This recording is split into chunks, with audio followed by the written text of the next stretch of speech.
আসসালামু আলাইকুম সবাইকে ওয়েলকাম করছি যুবরাজ খান আবির। আশা করি সবাই বেশ ভালো আছেন। নতুন আবার দেখা হচ্ছে পুরনো বন্ধুর সাথে। হ্যাঁ, দেখা তো অনেকে হইছে বাট ম্যাচে ম্যাচে দেখা হয় নাই। ব্রাজিলে ব্যাক করার পর নেইমার জুনিয়র এবং coutinhoর কিন্তু দেখা হয় নাই। coutinho অনেক আগে থেকেই ব্রাজিলের লিগে ফিরে আসছে। সে ভাস্কো দা গামাতে আছে। নেইমার জুনিয়র সান্তোসে ছিল। যদিও সান্তোসের সাথে একটা ভাস্কোর ম্যাচ হইছিল নেইমার আসার পর, কিন্তু সেই ম্যাচটাতে নেইমার ইনজুরিতে থাকার কারণে খেলতে পারে নাই। সো আজকে ফাইনালি নেইমার জুনিয়র খেলবে তার বন্ধু ফিলিপে coutinhoর দল ভাস্কো দা গামার সাথে। বাংলাদেশ সময় রাতে ১টা বাজে ম্যাচ। তো একটা ভালো ম্যাচের একটা প্রত্যাশা, একটা ভালো বন্ধুত্বর ইন্ডিয়ার একটা প্রত্যাশা আমরা দেখতে যাচ্ছি। তবে বন্ধুত্ব যেমনই হোক না কেন ম্যাচে কিন্তু কেউ কাউরে সাথ দিবে না, এটা কিন্তু পরিষ্কার।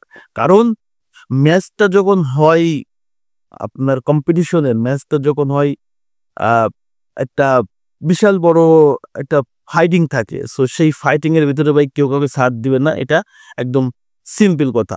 এখন আসেন সান্তোসের বর্তমান যদি অবস্থানটা দেখি, তাহলে ধাপে ধাপে সান্তোস আগে যাচ্ছে। লাস্ট 2টা ম্যাচ জিতলো তারা, এর ভিতরে ক্রুজেরোর মাঠে যে হারাই দিয়ে আসছে, জুভেন্টুসের সাথে জিতলো। একটা একটা রানিং উইনিং একটা মেন্টালিটি কিন্তু রয়েছে। তবে এটাও মানতে হবে যে লাস্ট যে ম্যাচটা সান্তোস খেলছে ভাস্কোর সাথে, সেই ম্যাচটা কিন্তু 2-1 গোলে হারছিল।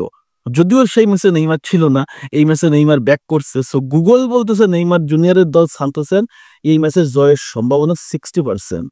তাহলে বুঝতেই পারতেছেন যে সান্তোসের সম্ভাবনা অনেক বেশি। তবে আমি এইটুকু আসলে আশ্বস্ত করব যে ভাস্কো কোনোভাবে ছোট দল না।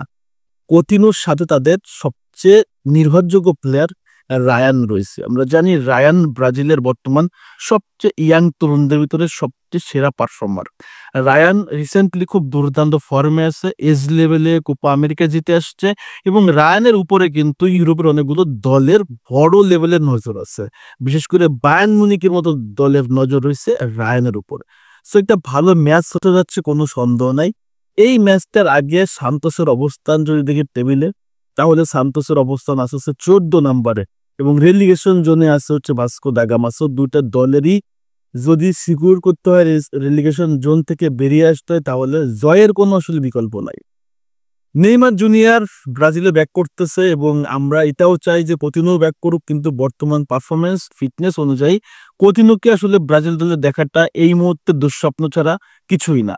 এই মুহূর্তে ব্রাজিল দলে coutinhoকে দেখার সুযোগ নাই, কারণ মিডফিল্ডে এত এত অপশন, যেখানে আসলে coutinhoর মতো ফুটবলারকে, একটা অতীতের ফুটবলারকে দলে ঢুকানোর সুযোগ আমি অন্তত দেখতেছি না।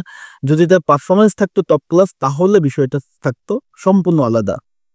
ডি ব্রুনাদের মতো পারফরমেন্স থাকলেও হতো, কিন্তু coutinho এই মুহূর্তে যে ফর্মে আছে সেটা কোনোভাবে ইঙ্গিত করে না যে কার্লো আনচেলত্তি তাকে দলে ইনক্লুড করাবে। তার চেয়ে ফার ফার বেটার আছে অস্কট, তাকেও কিন্তু দলে সুযোগ দেওয়ার সুযোগ এই মুহূর্তে নাই।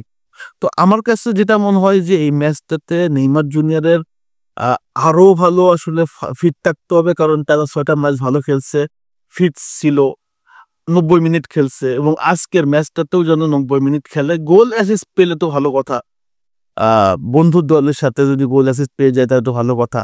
তো ভাস্কোর সাথে তো এর আগে নেইমার জুনিয়র তার প্রথম সময়ে ছোটবেলায় অনেক অনেক ম্যাচ খেলছে, অনেক গোলও করছে। তো নতুনভাবে নতুন উদ্যমে আবার নেইমার তাদের এগনেস্টে গোল করতে পারে কিনা সেটা একটা দেখার বিষয়। পাশাপাশি আজকে ব্রাজিলের প্রাথমিক স্কোয়াড ঘোষণা করবে, 26 তারিখে ব্রাজিল স্কোয়াড দিবে।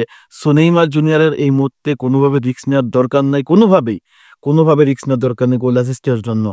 মাঠে নামুক, ম্যাচ খেলুক, সুযোগ পাইলে গোল হোক না হোক, বাট আমি চাই নেইমার জুনিয়র যেন আজকে ফুল ফিট থেকে মাঠ থেকে বেরোয় যায়। সো এটা হচ্ছে আমাদের প্রত্যাশা। আর গোল অ্যাসিস্ট হলে তো কথাই নেই, বসের এই মুহূর্তে আমরা দেখতে চাই ফিট, কারণ ব্রাজিল দল ঘোষণা করার খুব কাছাকাছি চলে আসছি। এই মুহূর্তে কোনোভাবে রিস্ক নিতে চাই না, নেইমারের পা থেকে এই মুহূর্তে গোল অ্যাসিস্ট দেখতে যাচ্ছি না। ব্রাজিল দলে এসে এই জার্সি পরার পর নেইমার জুনিয়র নিজেকে উজাড় করে দিক, এটাই হচ্ছে প্রত্যাশা। সো নেইমারের ম্যাচ দেখার জন্য এক্সাইটেড কে কে অবশ্যই কমেন্টস করে জানাই দেন। ম্যাচ শুরুর সময়টা হচ্ছে রাত 1টা বাজে। আর কারা কারা খেলা দেখতে পারেন না আমাকে পার্সোনালি ইনবক্স করবেন, অবশ্যই আমি আপনাদেরকে এইটুক সহায়তা করব কিভাবে আপনারা খেলা দেখতে পারেন। সো আবারও ধন্যবাদ জানাচ্ছি, ভালো থাকেন, সুস্থ থাকেন এবং আজকের ম্যাচে নেইমার জুনিয়র পারফরমেন্স কেমন হবে সেটা কিন্তু কমেন্টস করতে ভুল করবেন না। আল্লাহ হাফেজ।